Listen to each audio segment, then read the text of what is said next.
কিছু করছে শুক্রবারের রাত্রে। হ্যাঁ আমারে ঘুরেছে, হ্যাঁ অনেক কিছু করছে। হ্যাঁ রাইতে 12টা বাজে হ্যাঁ বাড়ি আনছে আনার পর আমি শিক্ষা করতেছি, হ্যাঁ মার ধুয়া যায় না।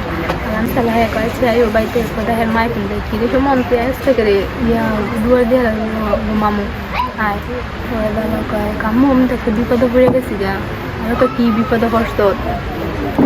দাদা কয় হে তোমার লগাইয়া করছে গেতাম আলা হের মাই কয় কই যাও তুমি যাও গা কাকুলি বানাইছে কাকুলি বানো যাও গা।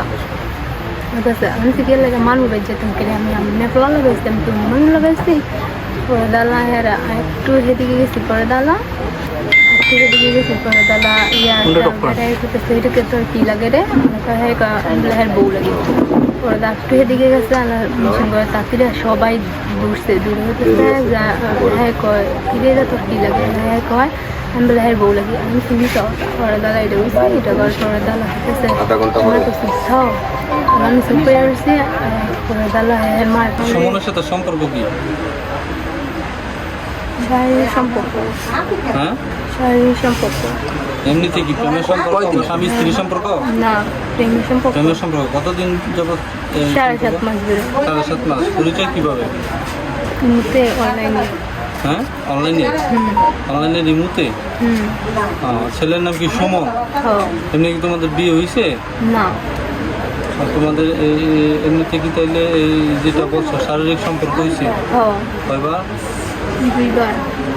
তোমার কোথায় কোথায় ঘুরতে নিয়ে গেছে? কৃষ্ণনদী অনেকখানি লিয়ে গেছে। আর এখানে তোমাকে নিয়ে আসছে কি সমনে? সেটা কবে নিয়ে আসছে?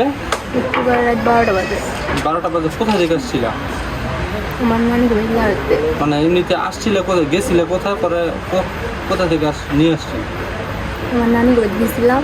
হ্যাঁ আমি এরকম দিয়ে বলতালা। আচ্ছা তুমি এখন কি চাও বলো? আমি হাতে বিয়ে বুম। তাকে বিয়ে করতে চাও? তাহলে গার্জিয়ান কি বলে? গার্জিয়ান কি বলে?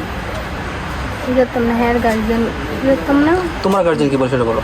আমার গার্জিয়ান ইনোসাই বিয়ে দিত। আমি যে সঙ্গে এটা শুনতে পাই মেয়ের গার্ডিয়ানটা আমার কাছে গেছে, আমরা আইছি। আসার পর বসার পর আমরা এই সিদ্ধান্তে যে মেয়ের সাক্ষী সাবাতলে আমরা এই সিদ্ধান্তে উপনীত হয়েছি যে ছেলে ওই মেয়েকে আনছে এখানে। আনার পর আমরা তাদেরকে চাপ দিলাম যে শরীয়ত অনুযায়ী বিবাহ শাদী করতো, কিন্তু ছেলের পক্ষে ছেলে রাজি না। ছেলে বলতে ছেলে বিয়া বলে ফাঁসি দিব, আমরা মাইয়াই বলতেছে মাইয়া একটা বিয়া না বলে মাইয়াই ফাঁসি দিব। তো আমরা সালিসি পক্ষ আমরা বলছি উভয় বিপদ যে ছেলে বিয়া বলে ফাঁসি দিয়ে লাইব, তো এইটার দায় কি ভরে আমরা জেল জরিমানা কাটমু? মাইয়াই যদি কিছু হয়ে যায় আঙ্গুর উবি আইব, মানে আমরা বলছি পুরা বিপদ। তো আমি চাই এইটা আইন প্রশাসনের লোক, আইনের লোক, এরা এটা সঠিক একটা সমাধান করুক। আমি তাদের কাছে দাবি জানাইছি যে এরা নিজে আইসা এটা সঠিকভাবে একটা সমাধান করুক। দেশের এই বাল্যবিবাহ আমরা দিয়া ঝামেলা জড়াইতে চাই না, এবং ছেলে এবং মেয়ে দুজনেই মৃত্যুর কথা বলতেছে। মেয়েও বলতেছে আমার বিয়ে না দিলে আমি এখানে মরে যাবো, ছেলে বলতেছে যে না আমার তার সাথে এরকম কিছু হয় না, আমি জাস্ট অল্প কয়েকদিনের সম্পর্ক, এই জন্য আমার বিয়ে করতে বুঝি 5 জন আমার ধরে বিয়ে করাই দেয়, তা আমিও মরে যাবো। তাই এইরকম দুটান্ডার মধ্যে সালিশ গণরা পইরা তখনকার ছেলের বাপেরে বলতেছে ঠিক আছে তোমার ছেলে, তুমি গার্জিয়ান, তুমি কি সিদ্ধান্ত দিবা?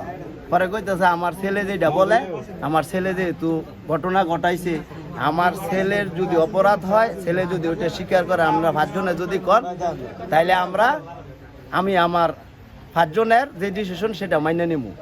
জানা মোবাইলে নং নাম্বারে কত কিছু যোগাযোগ মানে জানা বলে, মোবাইলে বললে যে একজনের বাড়িতে একজন আইসা করবো, এটা কোনো কথা না। আবার ছেলে মেয়ের বাপে লইয়া গেছে গা, আমরা বাড়ি বাড়ি এটা বুঝাই দিয়ে দিছি কি কারণে মেয়ে আবার এই বাড়ি মেয়ে যে হচ্ছে আমার পয়সালা বিচারছে না, মেয়ে 5 জন বিচারছে, 5 জনে কি রায় দিছে আমি সঠিক এটা জানি না। আমি অন্য জায়গায় তাই যে আমি আপনাকে আমি কি উত্তর দিব, আমার উত্তর তো আর